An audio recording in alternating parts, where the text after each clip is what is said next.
All right. Again, good morning and welcome to the 10th International Education Conference here at the University of Chicago. My name is Alexander Barna. I am the Outreach Coordinator with the Center for Middle Eastern Studies, and I'm really pleased that you're all here today. University of Chicago International Education Conference. The title of this year's conference is The Digital Museum and Library, Reconstructing International and Intercultural Collections in the Online Space. Our digital humanities themed program today, in it we will explore how educators across the K-12 and post-secondary spectrum can use digital collections to bring, I think, what is a truly astounding array of cultural artifacts and objects into their classrooms as they educate for global competence. Today you'll hear from 5 speakers representing 4 outstanding institutions, and those are the Metropolitan Museum of Art, the Field Museum, the Oak Park Public Library, and the University of Chicago. Before I introduce our first speakers, I'd like to take a moment to recognize and thank my colleagues from all of the co-sponsoring units and institutions that made today's event possible. And they are, first from the Center for East Asian Studies, Abby Newman, Connie Yip, Walter Burdash, and although she's not here today, Myra Sue. From the Center for Latin American Studies, Natalie Arsenault. From the Center for East European and Russian and Eurasian Studies, Esther Peters, who is also manning our camera today. From the Neighborhood Schools Program within the Office of Civic Engagement, I'd like to recognize Shaz Rasool for his generous support and their program's generous support. And also, of course, Mary Beth DeStefano, the Associate Director of International House, who year after year is instrumental in getting this beautiful space for us to use and making sure our program runs smoothly. So I'd also like to thank Mary Beth. And then finally, although I don't think she is here, Tasha Vorderstrass, just a special thank you to her. She works at the Oriental Institute Museum, and she did a lot of work publicizing the event on the Oriental Institute's lists, and I really have to thank her for her efforts in getting the word out about this program. So if you could all, if they're in the room, could you raise your hand if you're one of the people I mentioned? And let's give them a round of applause for all of their hard work and dedication.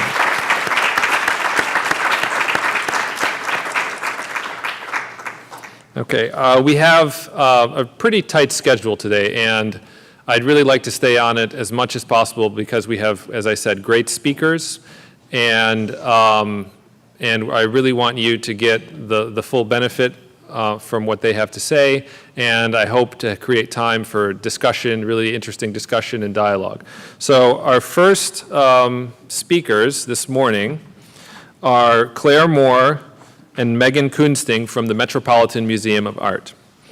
Claire Moore inspires learning in and through the arts as the leader of the Metropolitan Museum of Art School and Educator Programs team, a group that facilitates programming for over 200,000 pre-K through 12th grade students and teachers each year.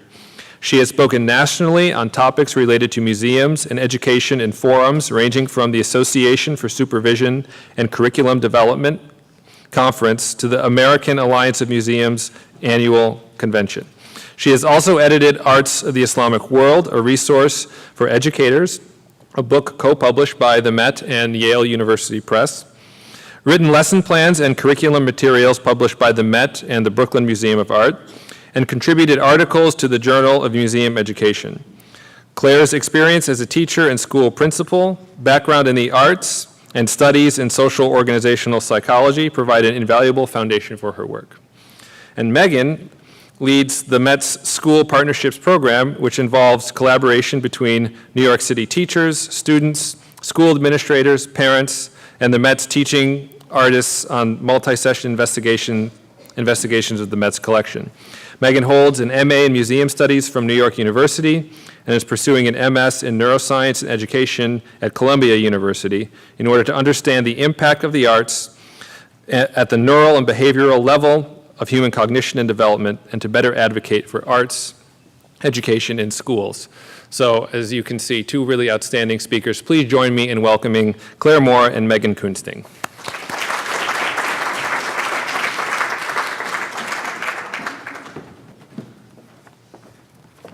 Whoops. Hello, everybody. Good morning. Good morning. My name is Megan. My colleague Claire will come up and introduce herself in a couple minutes, but I'm going to kick us off here. So like Alex said, my name is Megan Kuensting, and I lead the K-12 School Partnerships Program at the Metropolitan Museum of Art. Today, Claire and I... Great. So Claire and I are here today to basically model for you guys some activities that we use with people of all ages in the museum's galleries and in classrooms. So we're really hoping that today you guys will be able to take away some strategies that you can apply to your own classrooms, whether you can make it to the Met or not. Just before we get started, though, we were curious to see who's in the room. So if I could have you guys wave your hand if you are an elementary school teacher, if you interact with elementary school students in any way. Yay! How about if you're a middle school teacher? Okay. And high school? Nice. Lots of high school people. Anybody from the college or university level? Wow, fantastic. And any others that I might have missed out? No. How about folks who are English language arts teachers, ELA? Great, a few. How about social studies? Lots of social studies people, great. Anybody who teaches world languages? Oh, great. Math teachers? Any math teachers? Science teachers? Yeah? All right. Fantastic. Very enthusiastic. Awesome. Any other subjects I might have? And special ed, yeah? Some special ed teachers? Early childhood, museum studies. Oh, art teachers. How could I forget that? Arts and humanities. Library science. Oh, awesome. Fantastic. Business. All right. Humanities, fantastic. Okay, great. It's a good mix of people. Okay, so I'm going to kick us off with an activity that you'll see the pieces for sort of at your table. But before we get started with that, I'm just going to go through how we can, with students, foster visual literacy. So at the Met, we found it really helpful to think about approaching a work of art using what we call the pyramid of inquiry. It's a three-tiered approach to looking at and talking about a work of art with students. So you'll notice the first part, that blue base of the pyramid, the foundation of the pyramid, is observation. And observation is crucial no matter what field you work in, right? Like you have to start with your observations of something. And in art history, and in science, too, my background's in science, observation is really key to what you do as a professional on a day-to-day basis, and you're sometimes observing something over the course of years, you're returning to it over and over again to make sure that you're able to notice everything you can about it. The next tier up is evidence-based inferences. So that's things, statements like, I think the woman is tired because there are lines under her eyes, or I think that person is cold because they've been painted blue, things like that. And then the top tier is interpretation. And so that's when you're getting into statements about what a piece is about overall, sort of the big idea that an object can convey to us in terms of meaning. So there you have extra information. So observation, what do you see or what do you notice? Evidence-based inferences, what do you infer about the figures or events in a work of art and why? And then lastly, interpretation. So what big themes or big ideas does the work surface for us? Okay, Ready? We're going to try it out together. So you guys have at your table a giant piece of chart paper, some markers, and a work of art from the Met's collection. And that's all you've got. So anything else on your table, you can ignore it if you find it. You only need those 3 things. What you're going to do is you're going to work together with the people at your table. If you don't have people at your table, maybe you can encourage people to, if any new people come in, to jump in with you, or you could join another table if you'd like to. You're going to grab a marker, and each person is going to start by writing down some observations that you can make about the work of art that's taped to your table. So remember, observations are just things that you notice by looking at that work of art. The next layer out, and you can feel free to draw the circles if you want to, but you don't have to. The next layer out is inferences. So that's when you're going to get into that deeper level of statement. Remember, sort of like, I think this figure is feeling this way because of this visual evidence that I'm seeing. And then the last layer out, we're not going to do interpretation, actually, because interpretation's kind of hard to get to unless you've got some background information about the work of art. We'll get there later together. But you're going to start just by writing down questions that you have. So maybe there are things that you want to know about this work of art as you're looking at it that you can't know just by looking at it. So you're going to do this silently. But together. So imagine you're working on a Google Doc together, if you've ever done that, where you've got multiple collaborators on something, and all the little contributors are popping up, and you're all kind of writing down your input. So you can write your observations in the inner circle, inferences the next layer out, and then questions you have on the sort of outer edges of your piece of paper. You can write down your own original comments, or you can also comment on somebody else's comment, so you can kind of draw a thread from what, if you're like, yeah, I agree, I noticed that too, or, oh, I saw it in a different way. And you are encouraged, of course, to draw lines. You can write on the work of art if you want to make lines out pointing to what you're noticing, if that's helpful. And just make sure that everybody at your table is contributing equally, so just make sure that everybody gets a chance to add their input. Does anybody have any questions before we get started? No? All right. Ready? Go. I'm going to give you guys a few minutes to just work together with your group. Okay, so we can start to come back together. If everybody can find their seats. And we're actually going to go through these together so we can hear what you guys came up with. I am already delighted by the variety of diagramming that's going on in the room. Those are like works of art in and of themselves. Okay, so we're going to get started by looking together at the first object that I've got up here. So if you had this object at your table, can you raise your hand for us? Okay, great. Yeah, I passed out a lot of those. Okay, good.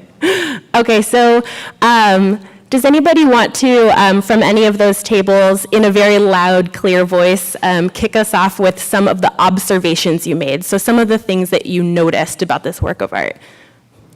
Yeah? Maybe that might be easier to hear.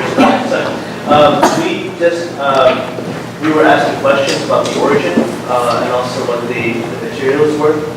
We also took a question about the gestures that the statue was displaying. We interpreted one from our backgrounds that one probably meant protection, and the other one appeared to be some kind of offering or perhaps knowledge that he was holding in the other hand. Serene expression, kind of sort of made us think that it was some sort of divine statue. Many of us thought it was Buddha. We kind of were asking about also maybe possibilities of where it came from. I thought northern India, we kind of limited it down to Asia. Some of us were also wondering what the headdress was or if it was hair. So these are the types of things that we were talking about. Okay, great. Thanks for kicking us off. So a lot of information there. So in terms of the observations you made, I heard that you guys were noticing a lot about this figure's posture. You were noticing things about its facial features, and you were wondering a lot of things. So we'll get to questions in a minute, but can anybody else kick us off with things they noticed? Just like what you saw when you looked at this work of art. Yeah. Oh, sorry. Sorry, this is going to get confusing. Oh, thank you so much. Okay. Woo! Hi, good morning. We're from the Ray School, just a couple blocks away. Some of the things that we noticed were the object is front-facing.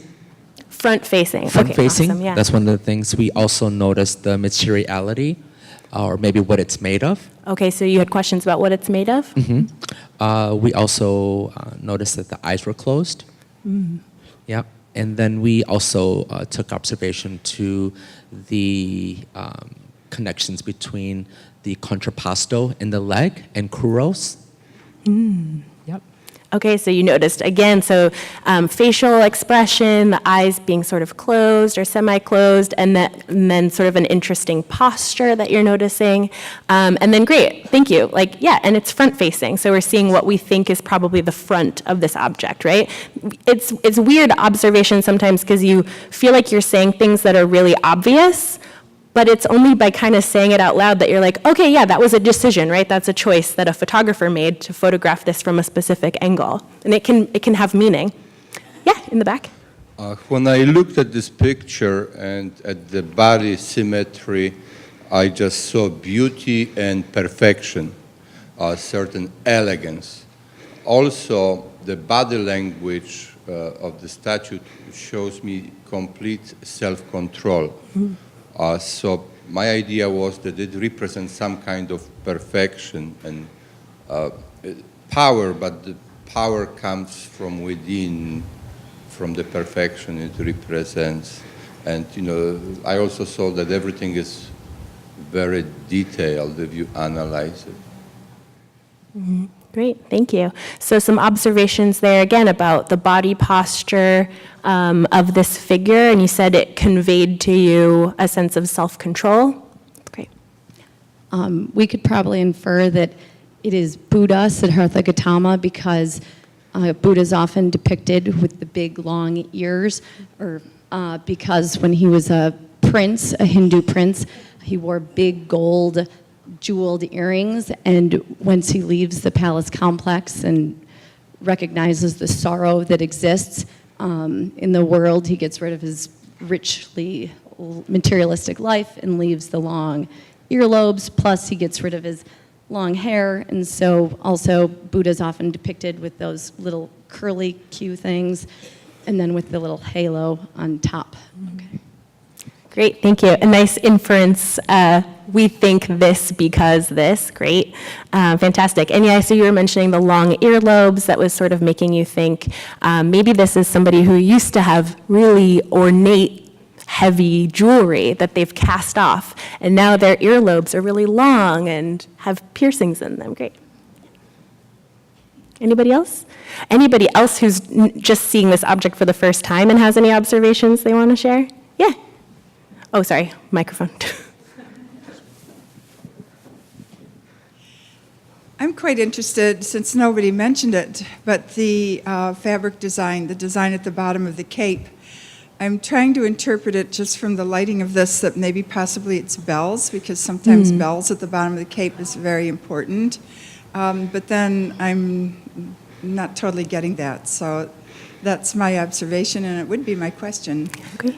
That's a great observation, yeah. So at the bottom, she's mentioning she's noticing seeing a lot of folds that are reminding her of a bell shape. And you actually highlighted something that can be really frustrating, right? But a good thing to take into account is when you only have one point of view of a work of art, right? Whether that's a written point of view or one visual from one perspective. It can be hard to make a full interpretation of something or fully understand something until you have multiple angles. So thank you for that. Okay, so I'm going to put up a bit of information about this work of art. It might answer some of your questions, but it's by no means all the information about this work of art, so it might actually spark new questions for you, which is great, right? That's what we want when we're researching. We want to keep going. It's a never-ending process. So I'm going to put up some information, and we'll see how we feel about this information. I hope everybody can read that. It's kind of small. That's what we call the tombstone information about a work of art. So as you're reading through that, that might help you confirm some things that you might have been thinking about. Okay, so we just have a bit of information. Sculptors may employ visual metaphors when depicting deities or royalty. And then this is by no means an exhaustive list of the traits that you can see in a depiction of Buddha, but these are a few. So we have elongated earlobes, taut skin, webbed fingers and toes, strong shoulders, a leonine body, and a peaceful facial expression. So now that you have some of this information, what's this doing for your understanding of that object? Is this changing anything for you? Is it confirming anything for you? Confirming. We've got some people nodding. Yeah, you guys got really far, right? You did a lot of work just by looking, just by noticing. Even if you'd never encountered this object before, you were able to pull out a lot of things. Like, I'm seeing some things that people were mentioning, like a peaceful facial expression, those elongated earlobes. I don't know if people were able to see so much the webbed fingers, but you guys, just by noticing, just by looking at that object, were able to pull out a lot of things that are that have been the subject of research.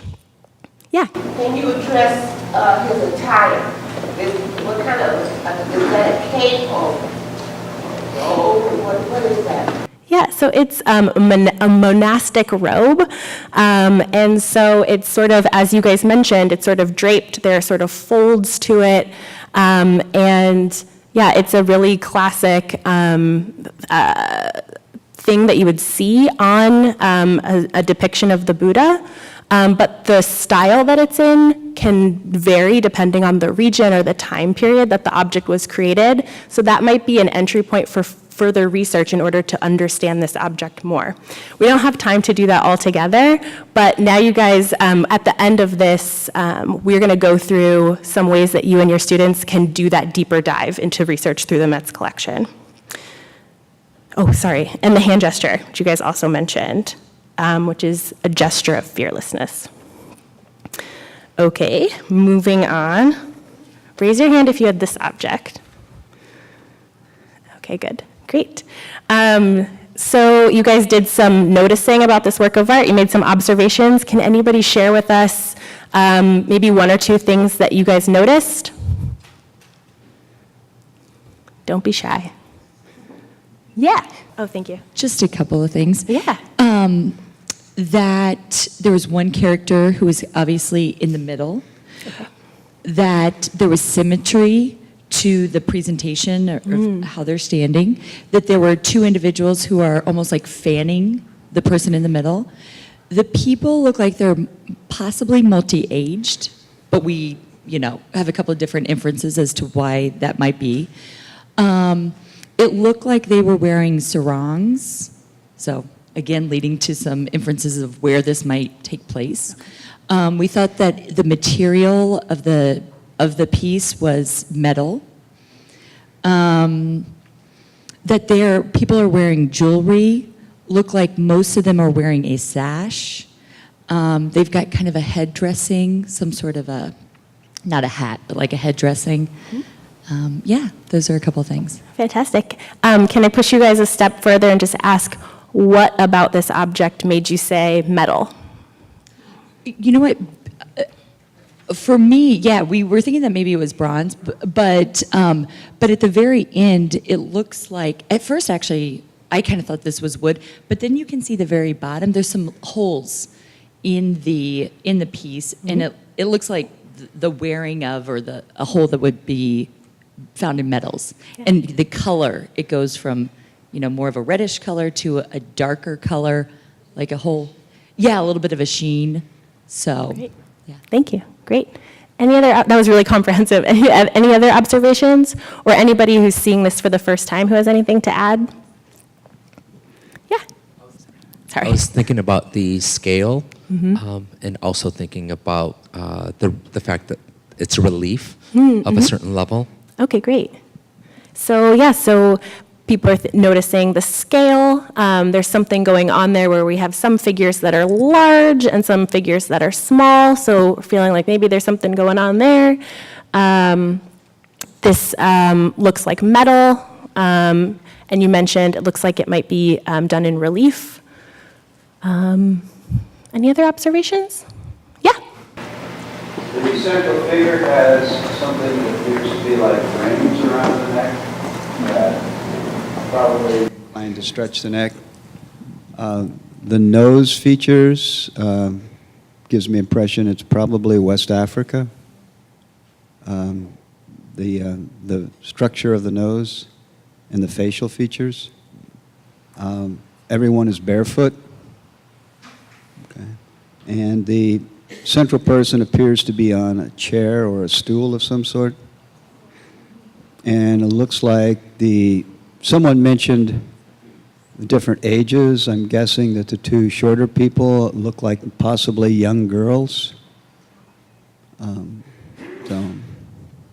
Great, thanks. So lots of stuff going on with the figures. Again, the size, maybe relating to something about age. My first impression was not actually fans, but swords. Oh, okay, so a difference of viewpoint on what those figures to the side are holding, maybe fans, maybe swords. We've got some jewelry going on, especially for that central figure, some necklaces that are kind of going up. Yeah. What is interesting me is if that central figure is seated on a horse, why would both feet be on one side? Is there a potential that this may be a woman or? Yeah, what's that called? Side saddle? So this figure is riding a horse side saddle, it seems to be. So now we've got a question about who that figure is, based on our understanding of specific gender norms for equestrian people. Great. Okay. Are you guys ready for a little bit of information? Okay. So again, same thing. This might bring up more questions than it answers, but that's great, right? Yeah, so it's an object from Nigeria. Everybody can see. Okay, ready for a little more information? I see a lot of people nodding. This is confirming or denying some things for people. A bit more information. Okay, so we've now got information telling us a bit about the way the artist has used size and scale, which we brought up a lot in our conversation. This is an object from a time period when the Portuguese made contact with the court of Benin, and they were trading, and brass, which is what this object is made of, was a really highly prized imported good from the Portuguese. And this one plaque is an example of actually several plaques that were used to decorate the palace of Benin. And these plaques were used to depict scenes from court life, basically. So this one is the king, or the Oba, riding his horse. Does this bring up any new questions for you guys? You mentioned something about side saddle. How are you feeling right now? Yeah. It's just based on my, on your understanding, right? understanding. Yeah. Okay. Yeah. Oh, yeah, sorry, in the back. I disagree. I don't think there's a horse. I think it's a donkey. Because it's not that high. And the way you sit on a donkey, at least Holy Mary, the way they present her is on this, with both legs on the side. So. Yeah, if you're standing next to a horse, is the horse generally taller than you or shorter than you? You probably usually horses are pretty tall. I mean, they can be shorter than you for sure, but the artist is trying to convey information about the importance of that figure, right? And so in this illustration, I guess, the king is the highest thing. He's the tallest. But yeah, I mean, you could do some more research into horses of Africa and see. That would be a great research project. Or donkeys of Africa. Yeah. Hi. Okay. Yeah, it just sort of made me think about the geography, and my question was sort of, what is the relationship with Nigeria or Benin or Benin? Because they're actually two separate countries, so maybe the people overlap, or there are different populations, different communities within the both countries. I'm just sort of curious now about the relationship between the two. Yeah. So. That's a great question. Yeah, so now we could pull out a map, right, and see where the court of Benin actually extended, and see how far-flung that territory was. Because I think it was the court of Benin, it does not necessarily correspond to what we know as Benin, the country now. Yeah. Great. Okay, so in the interest of time, we're going to keep going. Who had this object? All right, just 2 tables? 3 tables? Okay, it's all on you guys. What did you notice? You guys were talking for a long time, so I'm expecting a lot to go to this table.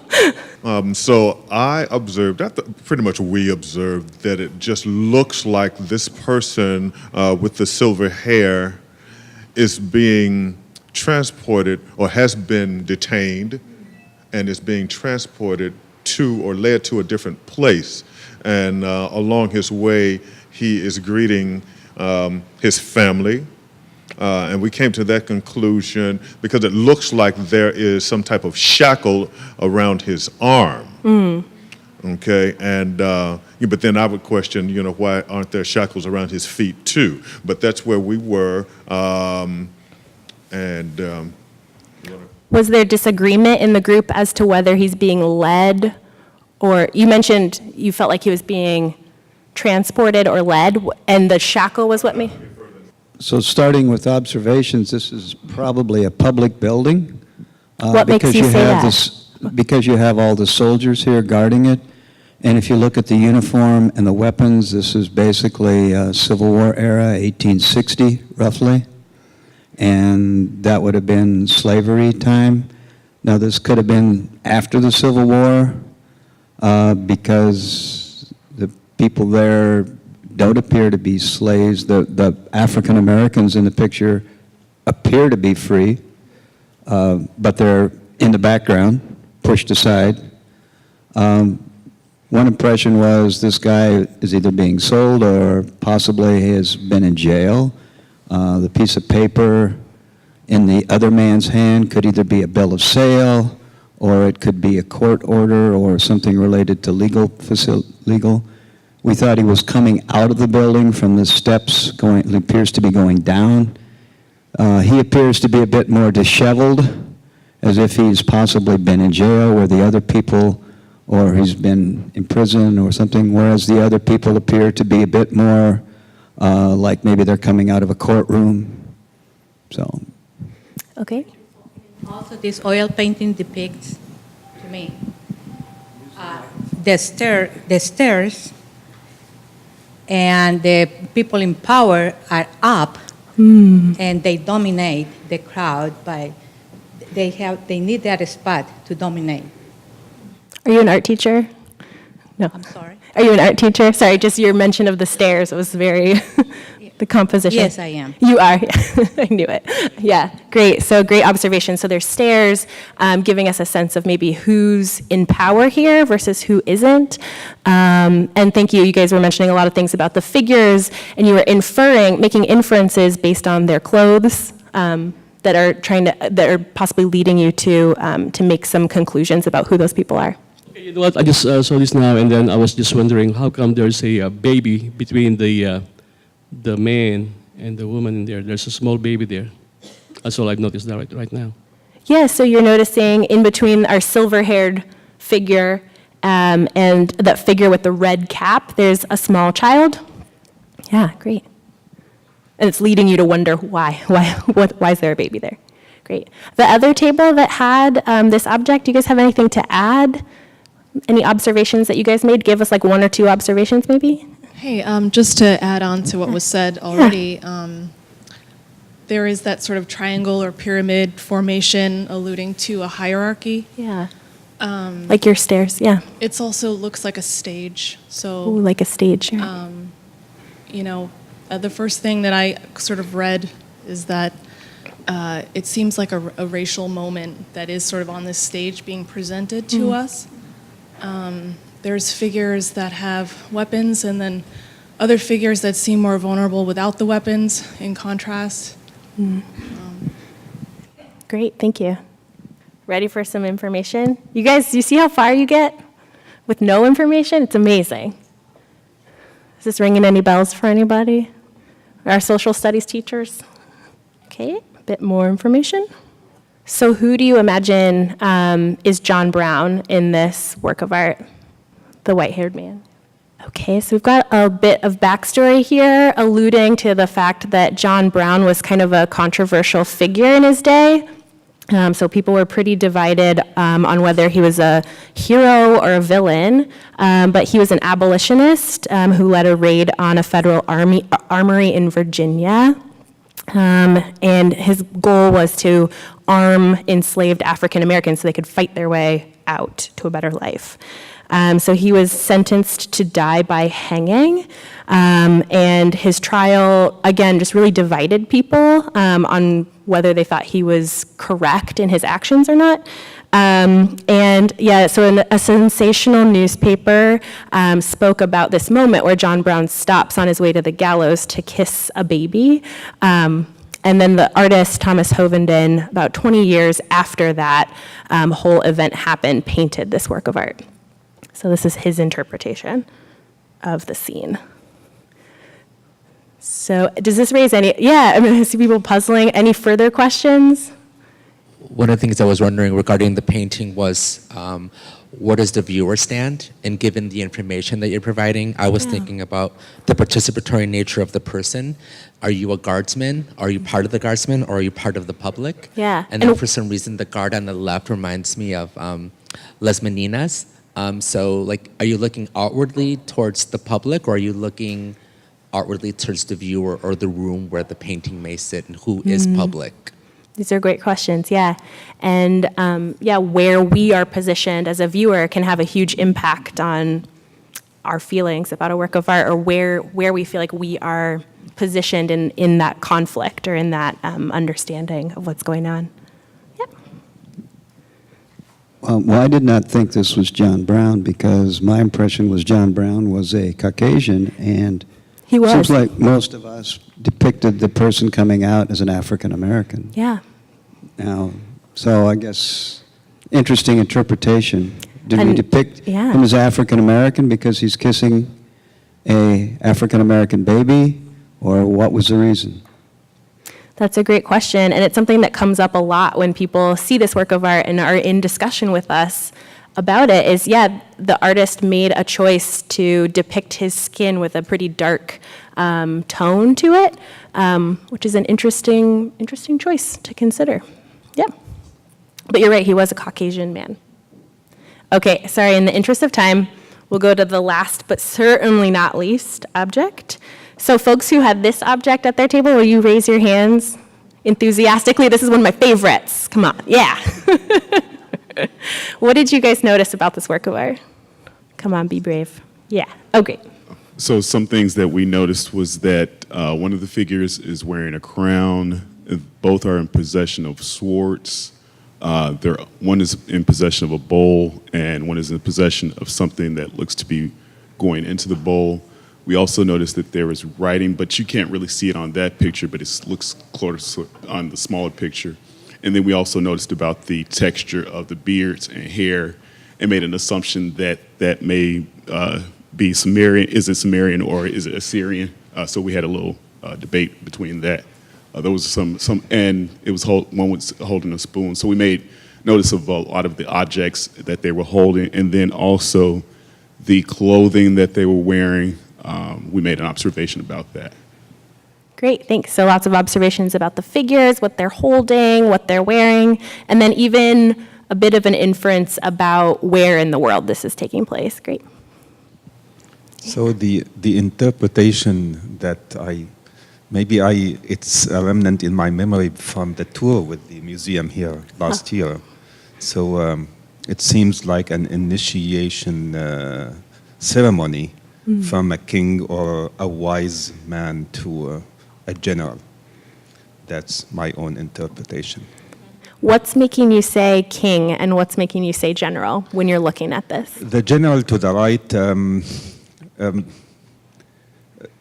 I think the point that's the one on the left is just holding that ball, which is a symbol of wisdom or just an authority to be given to somebody else.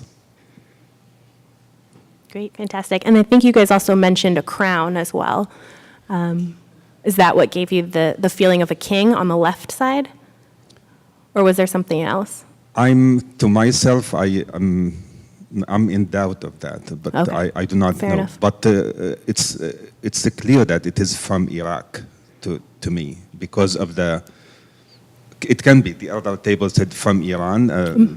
There are some similarities, but I think it's the beard itself that gives this additional authority, it seems. Very authoritative beard, okay. Other observations? And from anyone, those who have it and those who didn't, yeah. I was thinking that it was possibly a religious service or sacrament. What made you say that? The bowl and the spoon, not just in Christian culture, but anything that where you would be serving someone. So if that person with the beard is an elder, the idea that he might be serving someone, that's very interesting. And I even thought possibly the figure on the right might have been a woman as well. Although taller, I'm cool with that. And of course that they're both carrying swords, some kind of service I was thinking. Great. Maybe one last observation that we can make? Okay, so maybe Babylon. Okay, are you ready for some information? Some people are vindicated right now. Yeah. And actually from a region that is modern day Iraq. Yeah. Yeah. You guys got so far. You can see these relief panels. There are many of them, and they are everywhere. They're spread throughout the world. And the Met has a full room of them, what they constitute an entire room, which would have been a receiving room for the palace. So it would be where you would wait and be greeted by this imagery of Ashurnasirpal II, and you would be reading the inscription, which goes all the way around the room. It's written in Akkadian, cuneiform language, and it basically just talks about how great Ashurnasirpal II is, all of his great works, and how awesome he is. So that's what you would take in as you're waiting to go see him. And if I could add, you don't have to go to Damascus or New York City to That's see right. them. The Oriental Institute Museum has these panels as well. Yeah, fantastic. Which is on this campus. Maybe one last question or comment, and oh, sure. Yeah. I just want to make a point that I'm pretty sure that the the braided beard is a symbol of king, like being a king in ancient Assyrian times. Yeah. So that's the first thing I saw with the figure on the left. So every time I've seen an ancient Assyrian king, he had the braided beard. So. Yeah. That beautiful, like, woven, and if you see it in person, it's like, it looks like a piece of, like, crochet, but it's stone. It's amazing. But yeah, definitely conveys that strength, power. Yeah, it's like a bulletproof beard. Yeah, yeah. Just, that's to me contradictory, because why are they carrying their swords if it is just having a drink? Just having a drink. That's a great question. So if you notice, they're doing a lot of things, right? So they've got a bowl, a lantern, or a spoon, like a ladle. It's been interpreted both ways. It's thought that they're doing some kind of ritual. But also, Ashurnasirpal II, who's on the left side, is holding a bow. So he's showing, hey, I'm a hunter. He's got his sword, so he's like, oh, hey, I fight too. And then he's got scrolls in his waistband to show you how scholarly he is as well. So he's really just showing off, like, hey, I'm awesome. I really want to use, I'm doing a teacher workshop next week, and I want to use this work of art and then have folks compare it to the White House receiving room and just see if there are any similarities or differences. I think there will be, so I'll let you know how it goes. Do you have time for more comments, or do you want to? Let me see what time it is. We can, yeah, for sure. I just have a question. You said that this is one of your favorite of the works that you selected for today. Can you tell us why? Well, it's really hard working. I'm sure anybody who works at a museum will have the same answer, but it's really hard to pick favorites. So I have like 100 favorite objects. But this one's so impactful. It's actually a room. It's built up as a room. So when you walk in, it's very impressive. And I think it's a fun one because it illuminates a lot about our own culture and how our government presents itself too. So it's a fun one to compare. But yeah, they're all my favorite. But thanks. So that was our first activity. I'll maybe give you guys a minute to just reflect on that experience and whether you think you could bring that back to your classroom, or if you can't, maybe how you might adapt it to use it with your own students. But yes, and then I'll let my colleague Claire come up. Okay, so just checking back in with you guys before we move on to the next activity. Did you guys have any thoughts on how you would adapt that activity into your classroom, or anything that surfaced for you while we did that activity? Sorry, yeah, you in the back. I was thinking that depending on how you present it in the classroom, students can feel empowered, or they could also feel like they don't know as much as their other classmates, because it's what you bring into the knowledge of the artwork or anything. But I think a way to connect it to younger students would be to have them maybe take a photograph or share something from their own background and see how their classmates react to what they might see in that photograph, or family pictures. Yeah, Did everyone hear great. the first part of that about empowering students, even ones that maybe aren't as knowledgeable as other students? Thank Making you, the yeah. inferences helps level the playing field. Yeah, great. I was also thinking that it would be a good idea to use Post-it notes for the observation. So I would almost like have the students just have stacks of Post-it notes and write their observations on it. And I think sometimes that difference between an observation and an inference, or even like a question at sometimes, they get all kind of like merged Too together. muddled, so yeah. muddled together. So if there were Post-it notes and you actually had like the circle set, I loved the circle idea, and had the circles kind of set up, and then the kids could put their Post-it notes on. And then the other thought I had, like when we were doing ours, we were finding we were agreeing with what other people were saying. And so we were saying like, oh, I wish I had a like button to like it. And so it would almost be like, I wonder if you could have like stars or a pen, and like kids could go around after they had their Post-it notes and like put a star at what they agree with or something like that, just so you can get a better picture. That's a great idea, yeah. And you're right, like the level of structure that you would introduce, like, oh, hey, we need to be really clear about what an observation is, or we need to be really clear about what an inference is, might depend based on the grade level that you're teaching. But we love Post-it notes in our office. And over here, we talked about it would have been, well, I just finished my Civil War unit, and I would have loved to have had the picture of John Brown, because I did talk about John Brown as one of his raid as part of the causes that led up to the Civil War. Yeah. And we were talking about how our students, both middle school and collegiate, are very visual learners. And so the picture would have really supported the readings that they were doing, because the picture really demonstrated a lot of what we were reading about John Brown, and just to support the our visual learners from middle school and collegiate learners. That's great, thanks, yeah, just to help support what they're reading, great. I think it's, I teach microbiology at Harold Washington College, so it's, I think of this activity, a very good activity to start the semester with on day one, is to put basically a biofilm of bacteria and let students guess about it and get their inferences. Yeah. The other one, I do make students analyze the graphs constantly within the lecture, but I like your idea of the 3 circles that give me a more systematic approach to have systematic and sequential. Now, final note is this. I'm investigating learning styles, the controversial concept that not all educators and cognitive scientists agree to.